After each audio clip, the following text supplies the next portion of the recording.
అప్పుడు మైక్రోసాఫ్ట్, ఇప్పుడు గూగుల్, ఇలా అన్ని ప్రఖ్యాత సంస్థలను తానే తెచ్చానని సీఎం చంద్రబాబు నాయుడు డబ్బా కొట్టుకోవటం దారుణమని మాజీ ఎంపీ, వైసీపీ రాష్ట్ర అధికార ప్రతినిధి మార్గాని భరత్రాం మండిపడ్డారు. ఆయన చెప్పేవన్నీ పచ్చి అబద్ధాలని విమర్శించారు. స్థానిక విఎల్పురం మార్గాని ఎస్టేట్లో ఆయన కార్యాలయంలో శనివారం మార్గాని మీడియాతో మాట్లాడుతూ కర్నూలు రోడ్డు ప్రమాదానికి కారణం ప్రభుత్వ నిర్లక్ష్యమే కారణమని చెప్పారు. ఫిట్నెస్ లేని బస్సులను నడుపుతున్నారని ఆగ్రహం వ్యక్తం చేశారు.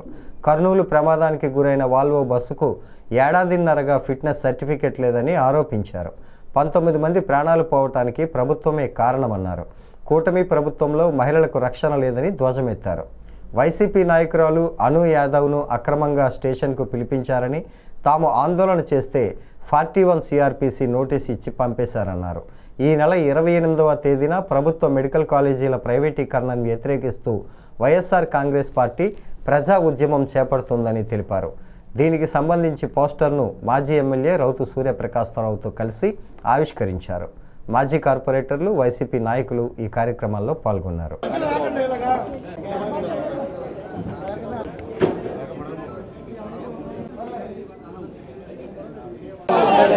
ప్రభుత్వ మెడికల్ ప్రైవేటీకరణ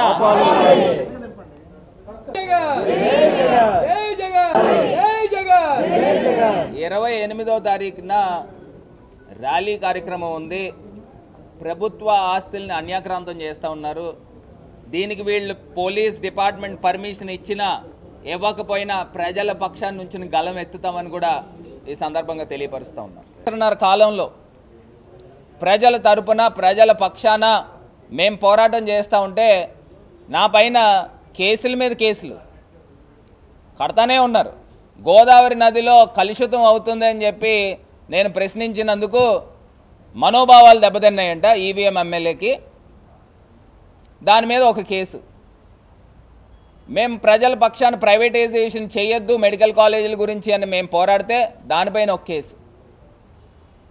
అదేవిధంగా ఇంకా ఒకటి కాదు, రెండు కాదు, నా పైన ఇప్పటికీ ఈ సంవత్సరన్నర కాలంలో 6 కేసులు కట్టినట్టున్నారు. నిన్న ఒక బీసీ మహిళకు అన్యాయం జరిగింది, స్టేషన్లో నిర్బంధించడం ఏంటి అని ప్రశ్నించినందుకు అదో కేసు.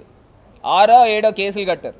నేను వాళ్ళు చెప్తా ఉన్నా, ఇదే పోలీస్ డిపార్ట్మెంట్కి కూడా హెచ్చరిస్తూ ఉన్నాం, మీరు తెలుగుదేశం పార్టీ తొత్తుల్లా పనిచేయద్దు. వాళ్ళు ఏదో అక్కడే నేను చూస్తూ ఉన్నాను, సిఐ ఫోన్లో చూస్తూ ఉంటే ఆ ఫోన్లో ఈవీఎం ఎమ్మెల్యే వాళ్ళని వదలొద్దని కనబడతా ఉంది, మాట బయటికి వినబడతా ఉంది. అంటే ఇది నేను అడుగుతున్నా, పోలీసులు ఏమన్నా తెలుగుదేశం పార్టీ కార్యకర్తలా అని అడుగుతా ఉన్నా. ఇంత దారుణంగా నువ్వు కేసులు 6-7 కేసులు కాదు 100 కేసులు పెట్టుకో, అయినా ఇదే స్థాయిలో పోరాటం చేస్తాం, ప్రజల పక్షా నుండి పోరాటం చేస్తాం. జైల్లో పెడతారా, రెడీగా ఉన్నాను. సెంట్రల్ జైల్లో పెడతారా, రెడీగా ఉన్నాను వెళ్ళడానికి. ప్రజల గురించి, ప్రజల పక్షాన పోరాడడానికి రెడీగా ఉన్నాను.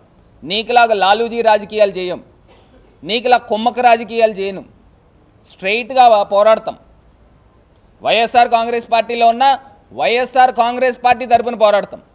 నువ్వు తెలుగుదేశం పార్టీలో ఉండి మాట్లాడితే BJP Janasena, BJP TDP Janasena అని చెప్పి నీ మరకలు కూడా వాళ్ళు కంటిస్తూ ఉన్నావు. ఇది కాకుండా లోపాయికారిగా కూడా నువ్వు మా పార్టీలోనే కొంతమందితో కుమ్మక్కయ్యే రాజకీయాలు చేస్తూ ఉన్నావు. అది జగమెరిగిన సత్యం. ఈ పాపాలన్నీ కూడా త్వరలో బయటకు వస్తాయి.